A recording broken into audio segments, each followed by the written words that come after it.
አብ ወወልድ ወመንፈስ ቅዱስ አሐዱ አምላክ አሜን። የምሕረት የቸርነት ይቅርታ ባለቤት እግዚአብሔር አምላካችን ምሕረት የቸርነት ይቅርታ የአባትነት ፍቅር ሳይለየን ጊዜ ስለባረክልን ስለቀደስክልን እናመሰግናለን።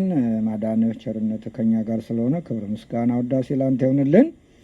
በዚህ በሕማማት ደግሞ በዚህ ሰሙነ ሕማማቱን እየተካፈልን እየጸለይን በረከት እየተቀበልን እንገኛለን። ስለዚህ እናመሰግናለን። መዋዕለ ሰሙነ ሕማማቱን በሰላም አስፈጽሞ ለብርሃነ ትንሣኤ በሰላም አድርሰን ክብርና ምስጋና ለተቀደሰው ስም ይሁን ዛሬም ዘወትርም ለዘላለሙ አሜን። የተወደዳችሁ ኦርቶዶክሳውያን በዚህ ሳምንት እንግዲህ በየቀኑ በጌታችን በኢየሱስ ክርስቶስ አገልግሎት የመጨረሻ ሳምንት ምን ምን እንደተደረገ በየቀኑ አጭር መግለጫ ለመስጠት ነው ሐሳብ ያለን።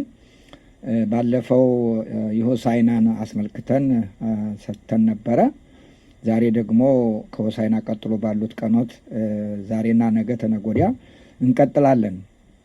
እንግዲህ ይሄ የጌታችን የመድኃኒታችን የኢየሱስ ክርስቶስ የመጨረሻው ሳምንት ዜና መዋዕል በየቀን ዜና መዋዕሉ ወይ የየቀን ድርጊቱ የተጻፈው የተዘገበው ቀጥታ በማርቆስ ወንጌል ላይ ነው እና የማርቆስ ወንጌል ምዕራፍ 11 ከቁጥር 1 ጀምሮ እስከ 11 ድረስ የእሁድ ዕለት የሆሳዕና እኛ ሆሳዕና ብለን የምንጠራው የእሁድ ማታ የወደ ማታ አገልግሎት ነው፣ ስራ ነው እና በዚህ ጊዜ ባለፈው እሁድ ትናንትና በየቤተ ክርስቲያኑ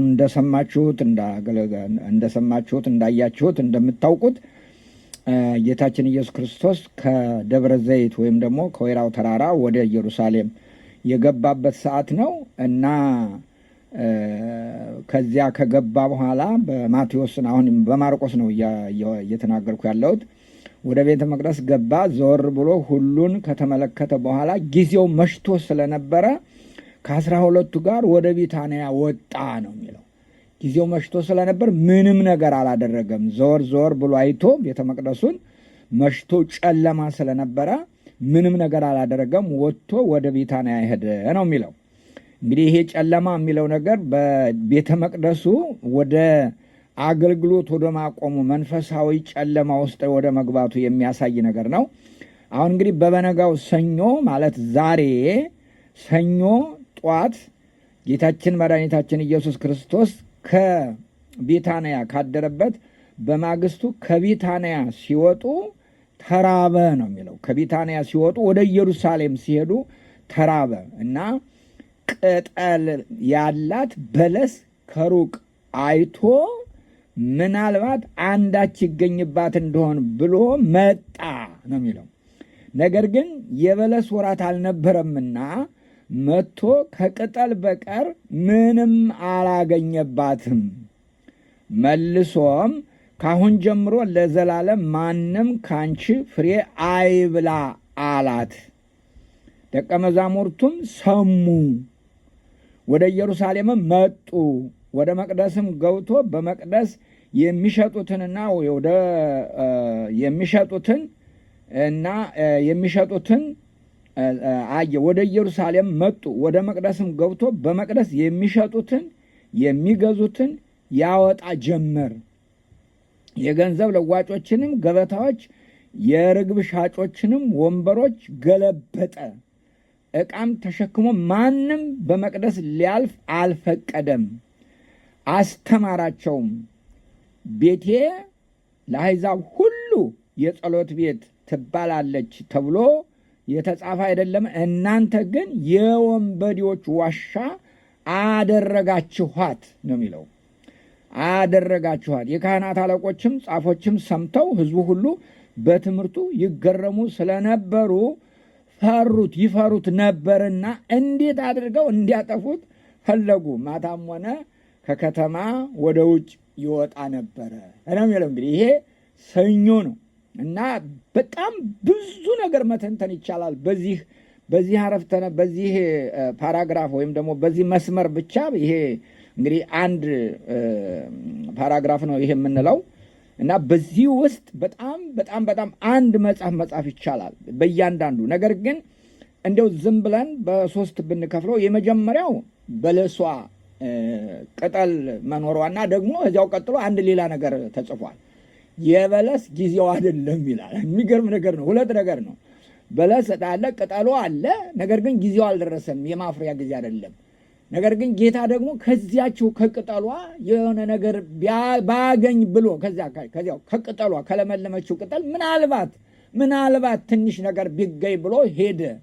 ነገር ግን ምንም አላገኘም ነው የሚለው። ስለዚህ አሁን ይቺ በለስ የተባለችው ራሷ ቅጠሏ አይደለችም ማለት ነው። እንግዲህ አሁን ምናልባት እንግዲህ በጊዜው አይደለም ከተባለ ምናልባት ቢገኝባት ከተባለ ቅጠል አይደለችም ማለት ነው። ይቺ እስራኤል ናት ማለት ነው። ይቺ ቤተ መቅደሷ ናት። እንዲያውም አንቺ ብሏታል። ቤተ መቅደሷን አደረጋችኋት ነው የሚለው እና ቤተ መቅደሱም በቤተ ክርስቲያን ስም ነው የተጠራው እና እሷን አደረጋችኋት። ስለዚህ ወደ ቤተ መቅደሱ ሲሄድ መንፈሳዊ ፍሬ ሳይሆን ያገኘው ከመንፈሳዊ ፍሬ ውጭ በስጋዊ ነገር የሚንቀሳቀስ ነገር ነው ያለ። እሱም ንግድ ነው የተባለው። ያንን ንግድ ሲተረጉመው ቤቴ የጸሎት ቤት ይባላል ተብሎ ተጽፏል፣ እናንተ ግን የወንበዴዎች ዋሻ አደረጋችኋት። አሁን በለሱ ተተረጎመ ማለት ነው። ወደ ቤተ መቅደሱ ሲሄድ የቤተ መቅደስ የእግዚአብሔር ክብር የሚገለጥበት ያ ሰሎሞን በተንበርክኮ በሚጸልይበት ጊዜ ወደ 7 ነገሮች እግዚአብሔር ሆይ ስማ እያለ የቤተ መቅደሱን ክብር የገለጠበትና እግዚአብሔር ደግሞ በዚያ ቤተ መቅደስ ላይ ሊያደርግ የሚፈልገውን ነገርና ያሰበውን መለኮታዊ ዓላማውን አደርጋለሁ ብሎ ቃል የገባበት ቤተ መቅደስ አሁን ተቀይሮ የንግድ ቦታ ሆኗል። ለአሕዛብ ሁሉ ነው፣ ጠቅላላ ለሰው ሁሉ ነው እንዲሆን የሚፈለግ ለሰው ሁሉ ለአሕዛብ ሁሉ የጸሎት ቤት። ይሄ ለአሕዛብ ሁሉ የሚባለው ያ የገበያ ቦታ ያደረጉት አይሁድ ያልሆኑ አማኞች መጥተው ጸሎት የሚያደርጉበት ነበረ። ስለዚህ እነዚያን አባረው ነው የንግድ ቦታ ያደረጉት፣ የከብት ንግድ ቦታ ያደረጉት። ስለዚህ ቤተ መቅደሱ እንደዚህ ሆነ። ስለዚህ ረገሙ ማለት ካሁን በኋላ ፍሬ አይገኝብሽ ማለት ከዚያ በኋላ ቤተ መቅደሱ ባዶ ነው የሚሆነው። ቤተ መቅደሱ ስራውን ጨርሷል ማለት ነው።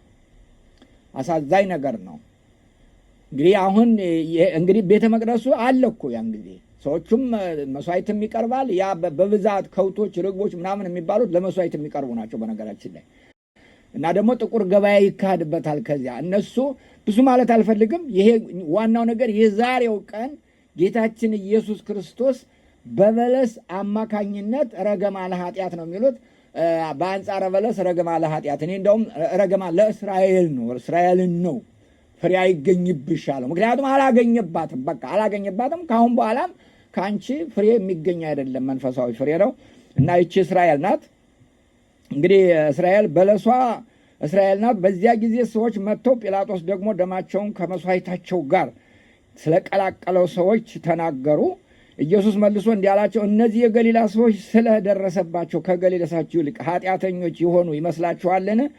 እላችኋለሁ አይደለም። ነገር ግን ንስሐ ባትገቡ እናንተ ሁላችሁ እንዲሁ ትጠፋላችሁ ነው። ስለዚህ የንስሐ ጊዜ ሁሉ አልፎባቸዋል ማለት ነው።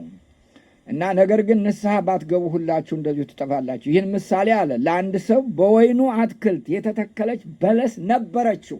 ምሳሌ ነው እንግዲህ። ፍሬም ሊፈልግባት መጥቶ ምንም አላገኝባትም። የወይን አትክልት ሰራተኛውንም እነሆ ከዚች በለስ ፍሬ ልፈልግ 3 ዓመት እየመጣው ምንም አላገኘውም፣ ቁረጣት። ለዚህም ደግሞ መሬቱን ታጎሳቁላለች አለው ነው የሚለው። ስለዚህ ይቺ እስራኤል ናት፣ ይቺ በለስ ናት፣ ቁረጣት። በቃ መሬት ከአሁን በኋላ ይሄ በእግዚአብሔር ስም የሚጠራው ቦታ አብቅቷል የሚል ነው። እንደገና እስከ ኮተኩትላት ቆይ ብሏል። በሌላው ዓመት ታፈራ አልተገለጸም። ብቻ እስራኤል በምድረ በዳ እንዳለ ወይን ሆኖ አገኘሁት። ይችናት እንግዲህ ሆሴ ላይ ነው። አገኘሁት አባቶቻችሁንም ከመጀመሪያ ዓመት እንደ በለስ በኩራት ሆነው አየኋቸው። እነርሱ ግን ወደ ብዔልዜቡል መጡ፣ ለነውርም የተለዩ እንደወደዱት ርኩስ ሆኑ። ስለዚህ እንደ በለሱ ነው እንዳላፈራ በለሱ ነው አገኘኋቸው የሚል ነው። ሆሴ ነው እያነበብኩት ያለሁት። ይሄ ነው እንግዲህ ቤተ መቅደሱ እንግዲህ ከዛ በኋላ ትሰርቃላችሁ፣ ትገድላላችሁ፣ ታመነዝራላችሁ፣ በሐሰት ትምላላችሁ። የቤተ መቅደሱ ስራ ነው። ቤተ መቅደሱ የሌቦቹ ዋሻ ሆኗል። ትሰርቃላችሁ፣ ትገድላላችሁ፣ ታመነዝራላችሁ፣ በሐሰት ትምላላችሁ፣ ለበዓልም ታጥናላችሁ፣ የማታውቋቸውንም እንግዶች አማልክት ትከተላላችሁ። መታችሁም ስሜ በተጠራበት በዚህ ቤት በፊቴ ቆማችሁ ይህንን አጸያፊ የሆነ ነገር ሁሉ አላደረግንም አላችሁ።